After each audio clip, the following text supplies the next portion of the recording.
그 남겨진 고기는 때때로 시중에 유통되기도 했습니다.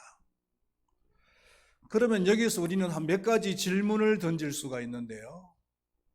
첫 번째로는 하나님을 믿는 사람들이 이런 희생 제물의 고기를 사서 먹을 수가 있느냐라는 겁니다. 그리고 두 번째로 하나님을 믿는 사람들이 손님으로 초청을 받아서 갔는데 그 희생 제물의 음식을 내놓았을 때 먹어도 되느냐라는 거죠. 그리고 세 번째로는 하나님을 믿는 사람들이 이방 종교의 사원에서 행해지는 향연에서 음식을 먹어도 되느냐라는 겁니다.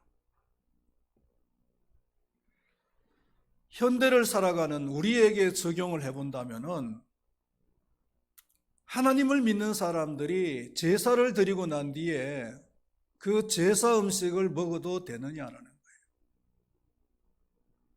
모든 식구들이 다 예수를 믿고 신앙생활을 잘하는 가정이면 괜찮은데 하나님을 안 믿는 가정 같은 경우에는 제사를 드릴 수 있잖아요. 그리고 제사를 드리고 난 뒤에 음식을 먹는데 제사는 같이 안 드리더라도 음식은 같이 먹잖아요. 음식을 같이 먹어도 괜찮은가? 아니면은 하나님을 믿는 사람들이 사찰의 음식을 먹어도 괜찮은가? 절에 갔다가 절에서 주는 음식을 먹어도 괜찮은가? 라는 거예요. 자, 이런 질문에 대해서 답을 얻고 또 어떻게 행동을 해야 되는지에 대해서 나누기를 원하고요. 또 이런 이면적인 질문 배후에 있는 내면적인 그 메시지도 여러분들이 들을 수 있으면 좋겠습니다. 첫 번째로 이 바울은요, 이 고린도서를 기록한 바울은 우상은 아무것도 아니다 라고 얘기를 합니다. 4절 상반절에 보면은 그러므로 우상의 제물을 먹는 일에 대하여는 우리가 우상은 세상에 아무것도 아니며 이렇게 말씀을 하고 있습니다. 우리가 가지고 있는 잘못된 믿음 한 두 가지를 지적을 해보면요. 첫 번째로는 죽은 사람에 대해서 두려워하는 마음이 있죠. 왜 두려워하느냐 하면은 죽은 사람의 시신 주위에는 유령이 있다. 유령이 함께 한다라고 하는 이런 믿음을 가지고 있는 거예요. 그래서 죽은 사람의 시신을 두려워하거나 공동묘지에 가는 것을 두려워하는 사람들이 많이 있죠. 그러나 우리가 알아야 될 것은 뭐냐 하면은 죽은 시신은 죽는 즉시 하나님의 영이 떠나버리는 거예요. 영이 떠나버리는 겁니다. 그냥 죽은 시신에 불과한 거예요. 그리고 또 한 가지는 뭐냐면은 우상에 유령이 있다라고 생각하는 거예요. 우상은 돌이나 나무 그 이상도 그 이하도 아닌데 많은 사람들이 그 우상에 어떤 영이 있다라고 생각을 하는 거죠. 시편 115편 4절에서 8절 말씀을 보면은 그들의 우상은 은과 금이요 사람의 손으로 만든 것이라 입이 있어도 말하지 못하며 눈이 있어도 보지 못하며 귀가 있어도 듣지 못하며 코가 있어도 냄새를 맡지 못하며 손이 있어도 만지지 못하며 발이 있어도 걷지 못하며 목구멍이 있어도 작은 소리조차 내지 못하느니라. 우상들을 만드는 자들과 그것을 의지하는 자들이 다 그와 같으리라. 이렇게 얘기를 하고 있습니다.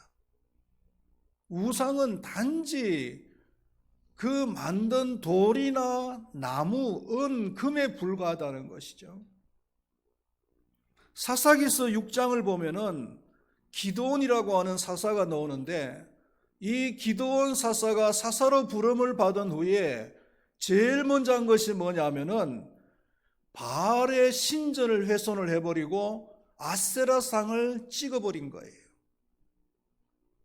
그러니까 그것을 발견한 사람들이 기드온이 그렇게 했다는 것을 알고는 기드온에게 따지러 왔어요. 그러니까 기드온의 아버지인 요아스라고 하는 사람이 이렇게 말합니다. 바알이 참신이라면 바알이 직접 기드온과 싸울 것이다. 바알이 살아있는 신이라면 바알이 그냥 있겠냐 이거예요. 그러나 기드온에게는 아무런 일도 일어나지를 않았어요. 바알과 아세라는 참신이 아니었고 살아있는 신이 아니었다는 겁니다.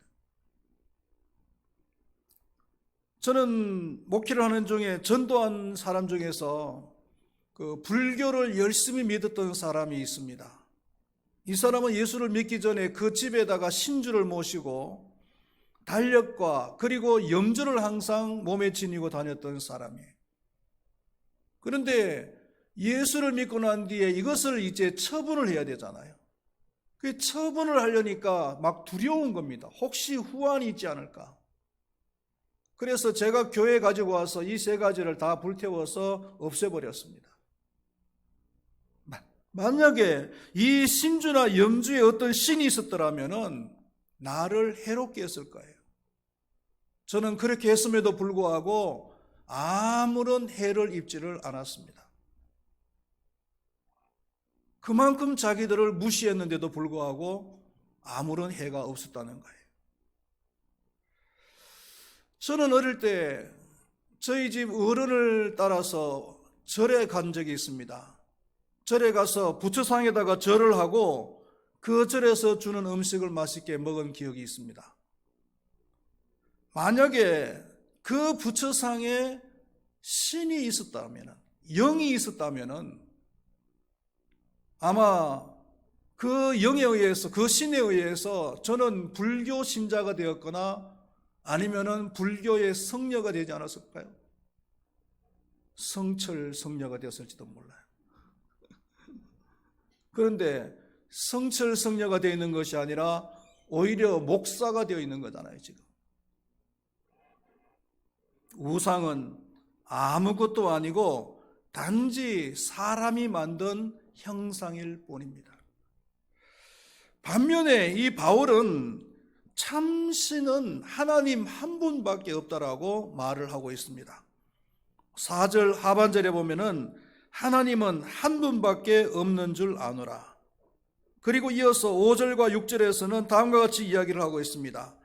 비록 하늘에나 땅에나 신이라 부리는 자가 많이 있고 많은 신과 많은 주가 있으나 그러나 우리에게는 한 하나님 곧 아버지가 계시니 만물이 그에게서 났고 우리를 위하여 있고 또한 한 주 예수 그리스도께서 계시니 만물이 그로 말미암고 우리도 그로 말미암아 있느니라. 많은 신과 많은 주가 있지만은 그러나 참신 참주는 하나님밖에 없다는 말씀입니다. 신명기서 10장 17절 말씀에서는 하나님은 참 하나님이시다라고 말씀을 하고 있고 또 우리가 잘 알고 있는 창세기 1장 1절에서는 이미 하나님께서는 이 만물이 만들어지기 전부터 존재를 하고 계신 분이시다는 것을 말씀을 하고 있잖아요. 또 고린도전서 10장 31절에서는 이분이야말로 우리의 삶의 목적이 되시는 분이시고 우리들로 통해서 영광을 받으실 분이라고 말씀을 하고 있는 것입니다. 하나님만이 참신이고 살아계신 분이신 것을 믿으시기를 축원드리겠습니다. 그럼에도 불구하고 우리가 우상의 제물을 금해야 되는 이유가 뭐냐면은 크게 두 가지입니다. 하나는 자유 때문이에요. 율법은 사람을 얽매이게 만듭니다. 예를 들면은 율법 하에서는 반드시 제사를 드려야 됩니다. 제사를 드리지 아니하면은 죄 용서를 받을 수가 없어요. 만약에 율법 하에서 제사를 안 드리다가 어느 날 길을 가는데 하늘에서 벼락이 떨어져서 맞아 죽어도 할 말이 없어요. 제사를 안 드렸기 때문에. 다시 말하면은 율법 하에서는 예배를 드리고 헌금을 해야만이 구원을 받는다는 것입니다. 그러나 예수님께서는요, 우리에게 자유를 주셨습니다.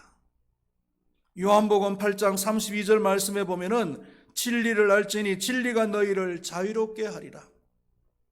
이 자유라는 말을 함부로 아무 데서나 적용해서 사용하면 안 됩니다. 율법 하에서 자유를 말하는 거예요. 여기서 이 진리는 복음이라고도 할 수 있고 예수 그리스도라고 할 수도 있어요. 엄격하게 말하면은 자유를 다시 회복시켜 주신 거예요. 죄를 지음으로써 자유가 박탈당한 상태에 있었는데 예수 그리스도께서 우리에게 다시 자유를 주신 겁니다. 할렐루야. 그래서 예수 그리스도 안에서는 똑같이 예배하고 똑같이 헌금을 하지만은 구원을 받기 위해서 예배하고 헌금을 하는 것이 아니라 구원받은 자의 자유를 가지고서 헌금을 하고 예배를 하는 거예요. 그러나 중요한 것은요, 그 자유함이 자신의 정욕을 위해서 정욕을 채우는데 사용을 하면은 안 된다는 것입니다. 비극이 온 겁니다. 이미 인류가 엄청난 대가를 주고 학습을 했잖아요. 인류의 조상인 아담과 하와가 하나님께서 주시는 그 자유를 자신의 정욕을 채우는데 사용을 했다가 인류에게 죽음이 오고 온갖 비극들이 다 찾아온 것, 우리는 이미 잘 알고 있습니다. 겪었습니다. 그리고 아직도 그 고통 속에 살고 있습니다. 자신의 정욕을 위해서 그 자유를 사용할 것이 아니라 자유는 하나님의 영광을 위해서 사용을 해야 되고 다른 사람을 위해서 사용을 해야 된다. 그렇게 할 때 가장 행복하다는 것. 고린도전서 10장 23절에서 24절까지 말씀을 보면은 모든 것이 가하나 모든 것이 유익한 것이 아니요 모든 것이 가하나 모든 것이 덕을 세우는 것이 아니니 누구든지 자기의 유익을 구하지 말고 남의 유익을 구하라 그랬습니다. 또 오늘 봉독했던 9절 말씀에도 그런즉 너희의 자유가 믿음이 약한 자들에게 걸려 넘어지게 하는 것이 되지 않도록 조심하라 그랬습니다. 자유를 사용하되 자신의 정욕, 욕심을 위해서만 사용하는 것이 아니라 다른 사람을 생각하고 하나님의 그 사랑을 실천하는 데 사용을 해야 된다는 거죠. 그래야 행복하다는 겁니다. 두 번째 이유가 이제 사랑 때문인데 1절 말씀에 보시면은 봉독했던 8장 1절 말씀에 보면은 우상의 제물에 대하여는 우리가 다 지식이 있는 줄을 아나 지식은 교만하게 하며 사랑은 덕을 세우나니 라고 했습니다. 쉽게 이야기하면은 이 우상 제물에 관련된 문제는 지식의 문제가 아니라 사랑의 문제다는 거예요. 3절에서도 누구든지 하나님을 사랑하면 그 사람은 하나님도 알아주시느니라. 우상 제물을 먹느냐 먹지 않느냐는 이 문제는요, 우상 자체가 아무것도 아니기 때문에 먹어도 되고 먹지 않아도 돼요. 먹는다고 해서 죄가 되는 것도 아니고 안 먹는다고 해서 그 사람의 의의가 탁월해지는 것도 아니에요. 8절 말씀에서 뭐라 그랬습니까? 8절 말씀 우리 한번 다 같이 읽어볼까요? 음식은 우리를 하나님 앞에 내세우지 못하나니 우리가 먹지 않는다고 해서 더 못 사는 것도 아니고 먹는다고 해서 더 잘 사는 것도 아니니라. 먹어도 그만 안 먹어도 그만이라는 겁니다. 10장 25절에서는 무릇 시장에서 파는 것은 양심을 위하여 묻지 말고 먹어라. 그 시장에서 파는 것은 그 우상 이방 신에게 드려졌던 희생 제물 중에서 시중에 유통되는 것을 말하는 거예요. 그것을 그냥 먹어도 괜찮다는 거예요. 또 27절 말씀, 10장 27절 말씀에 보면은 불신자에게 초청을 받거든 차려놓은 것을 양심을 위하여 묻지 말고 먹어라. 먹어도 된다는 거예요.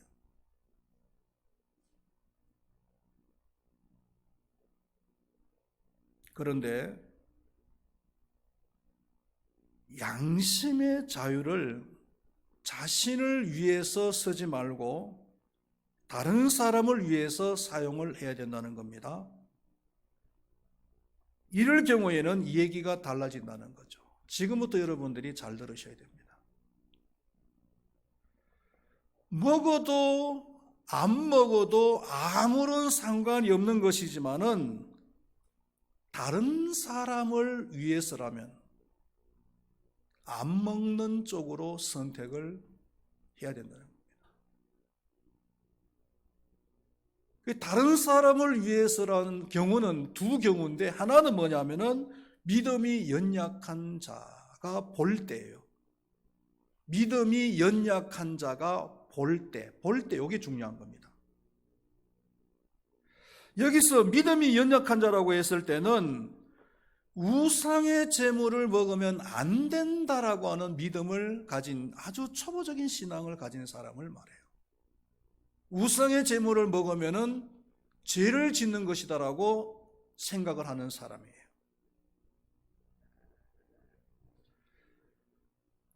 만약에 믿음이 성숙한 사람들은 하나님의 말씀을 충분하게 이해를 하고 우상의 제물을 먹어도 아무런 상관이 없다라고 생각을 하고 우상의 제물을 먹는데, 만약에 믿음이 연약한 자, 즉 우상 제물을 먹으면 죄라고 생각하는 사람이 그 광경을 봤다라고 한번 생각해 봅시다. 저분이 우리 교회 다니시는 분인데 죄를 짓고 있네, 이렇게 생각을 할 수가 있다는 거죠. 예를 들어서 우리가 이 술이나 담배 같은 경우에, 물론 담배는 좀 그렇습니다만 술 같은 경우에는 필요에 따라 먹을 수도 있어요.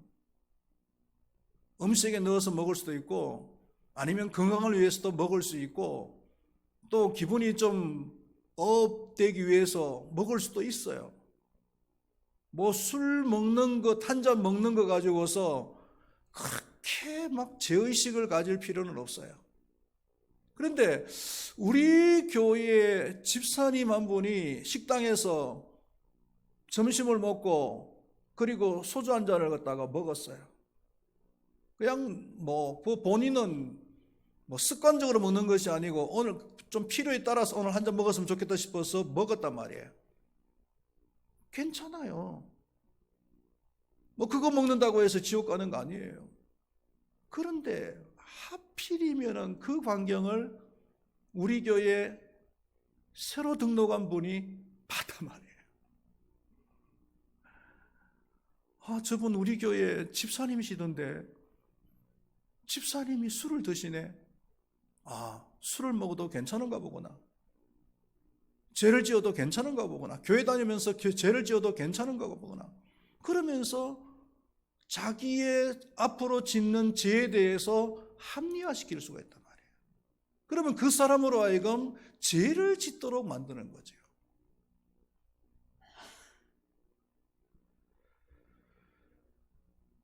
(10절) 말씀에 뭐라 그랬습니까? 읽어보겠습니다. 지식 있는 내가 우상의 집에 앉아 먹는 것을 누구든지 보면 그 믿음이 약한 자들의 양심이 담력을 얻어 우상의 제물을 먹게 되지 않겠느냐. 12절 말씀, 이같이 너희가 형제에게 죄를 지어 그 약한 양심을 상하게 하는 것이 곧 그리스도에게 죄를 짓는 것이니라. 내가 우상 제물을 먹음으로 인해서 만약에 믿음이 연약한 자를 죄를 짓게 만든다면 그것은 잘못된 것이니까 그 믿음이 연약한 자의 양심을 위해서, 그 믿음이 실족하지 않기 위해서라도 내가 우상 제물을 먹지 않는 것 쪽으로 양심을 사용을 해야 된다는 겁니다. 무슨 말인지 알겠습니까?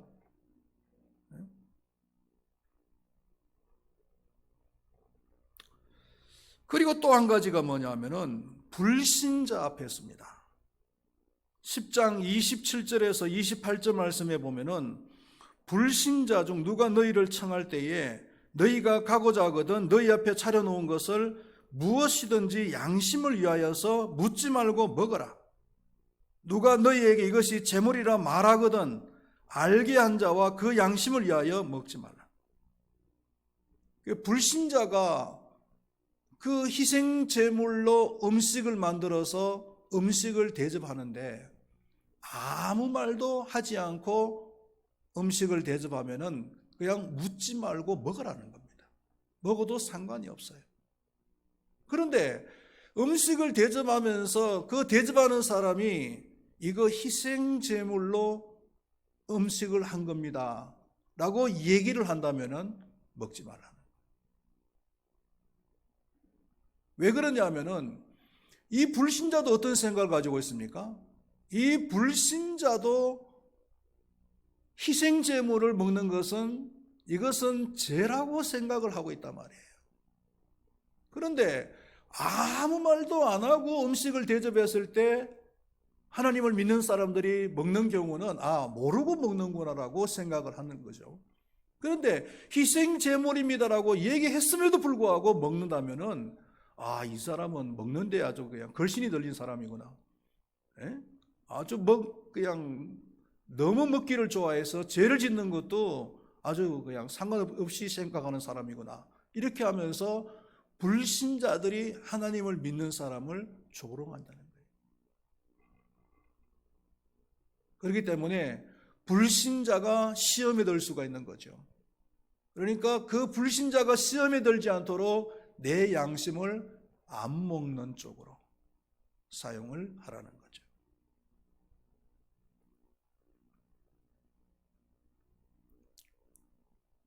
우상 제물에 관한 얘기를 하고 있지만은 그 이면에 주어지는 메시지가 있다고 그랬습니다. 가장 중요한 내용입니다. 양심을 어떻게 사용을 해야 될 것인가 라는 거예요. 하나님을 믿는 사람들이 하나님께서 회복시켜 주신 그 양심의 자유를 어떻게 사용을 해야 될 것인가. 첫 번째로는 남을 위해서 사용을 해라. 10장 24절 말씀에 누구든지 자기의 유익을 구하지 말고 남의 유익을 구해라. 우상의 제물을 먹느냐 먹지 않느냐라는 것은 내 탐심이 내 식욕에 의해서 결정하는 것이 아니라 다른 사람의 양심을 위해서, 다른 사람의 신앙을 위해서 결정을 하라는 거예요. 그리고 또 한 가지는 하나님의 영광을 위해서 사용을 하라는 겁니다. 고린도전서 10장 31절 말씀에 그런즉 너희가 먹든지 마시든지 무엇을 하든지 간에 다 하나님의 영광을 위해서 해라. 우리가 너무나 잘 알고 있는 성경 구절이 여기에서 나오는 거예요.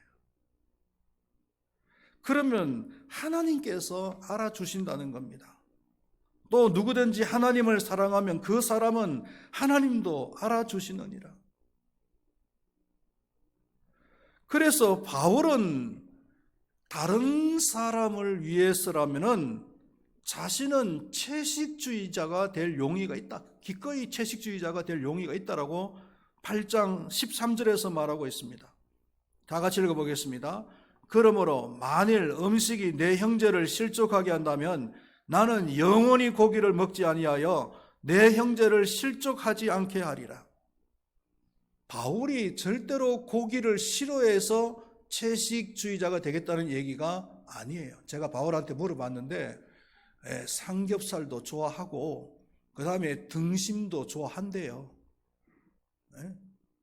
등심도 좋아하지만은 다른 사람의 그 양심을 위해서라면은 기꺼이 나는 채식주의자가 될 용의가 있다. 그렇게 얘기를 하는 거예요. 말씀을 맺도록 하겠습니다. 우상의 제물을 먹을 수도 있고 먹지 않을 수도 있습니다. 그것은 내 양심의 자유입니다. 그러나 하나님을 믿는 사람들은 그 양심을 내 욕심을 채우는 데 사용을 하면 안 됩니다. 다른 사람을 위해서 사용을 해야 되고 하나님의 영광을 위해서 사용을 해야 됩니다. 내가 우상의 제물을 먹음으로 믿음이 연약한 자나 불신자들이 시험에 들 수 있다면 기꺼이 내 자유를 포기할 수 있는 사람이 되어져야 됩니다. 술과 담배도 마찬가지로 적용이 될 겁니다. 그것이 진정한 그리스도인의 삶인 줄로 믿습니다.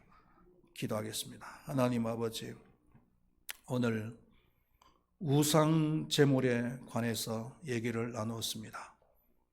우상 제물에 관한 얘기지만 그러나 실제로 바울이 얘기하고자 하는 것은 우리 하나님을 믿는 사람들이 양심의 자유를 어떻게 사용을 할 것인가에 대해서 말씀을 해주는 부분이라고 생각을 합니다. 하나님께서는 우리에게 양심을 회복시켜 주셨는데, 자유를 회복시켜 주셨는데, 그 자유를 내 자신의 정욕을 위해서 사용했을 때는 엄청난 비극이 온다는 것을 우리는 역사를 통해서 값진 대가를 주고 학습을 했습니다. 그러므로 우리는 하나님께서 회복시켜 주신 그 양심의 자유를 내 자신의 정욕을 위해서 사용할 것이 아니라 다른 사람을 위해서 사용을 하고 하나님을 영화롭게 하며 하나님을 사랑하는 데 사용을 해야 될 줄로 믿습니다. 그런 사람이 진정하게 행복한 삶을 살아갈 수가 있는 줄로 믿습니다. 우리 금바위교회 모든 성도님들이 주신 말씀 붙드시고 이 말씀대로 살아가는, 그래서 참으로 행복한 삶을 살아갈 수 있도록 하나님께서 붙들어 주시옵소서.